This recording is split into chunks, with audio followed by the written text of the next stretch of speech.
অনেক ভিক্ষুক জিকির করতে করতে ভিক্ষা চেয়ে থাকেন, এই কাজটা ইসলামের দৃষ্টিতে জায়েজ আছে কিনা? খুব সুন্দর এবং দরকারি একটা প্রশ্ন।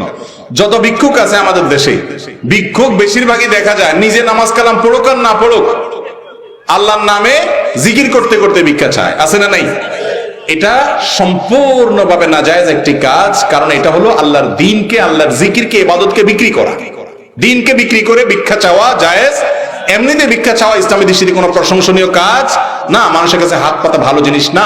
নবী করিম সাল্লাল্লাহু আলাইহি ওয়াসাল্লাম ভৎসনা করেছেন ওই লোকদের যারা মানুষের কাছে হাত পাতে ভিক্ষা চায়, সেখানে আবার ভিক্ষা চাইতে চাইতে আল্লাহর নামে ভিক্ষা চাইবেন, এটা জায়েজ নাই। নবী করিম সাল্লাল্লাহু আলাইহি ওয়াসাল্লাম বলেছেন, আল্লাহর নামে, আল্লাহর দোহাই দিয়ে যদি কেউ কিছু চায় সেটা শুধু জান্নাত চাইবে, মানুষের কাছে কোনো কিছু আল্লাহর দোহাই দিয়ে চাওয়া জায়েজ নাই।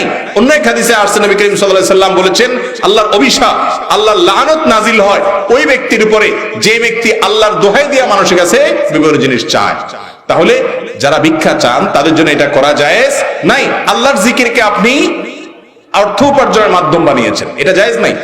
হ্যাঁ, কোন ভিক্ষুক যদি এভাবে আপনার কাছে চায় আল্লাহ জিকির করতে করতে, তাহলে আপনি আল্লাহর নামের সম্মানার্থে তাকে ফিরিয়ে দিবেন না, কিছু না কিছু তাকে দেওয়ার চেষ্টা করবেন। ওয়াম্মাস সাইলা ফালা তানহার, কেউ ভিক্ষা চাইলে নবী আল্লাহ তাআলার নির্দেশ হলো তাকে ধমক দিও না, আপনি তাকে সম্ভব হলে কিছু দিবেন, আর না দিতে পারলে না থাকলে আপনার কাছে নাই। কিন্তু যে চায় তার জন্য আল্লাহর জিকির করতে করতে চাওয়া, আল্লাহর নাম নিয়ে নিয়ে চাওয়া, এটা জায়েজ নাই। এটা হলো এক রকমের ধর্ম ব্যবসা।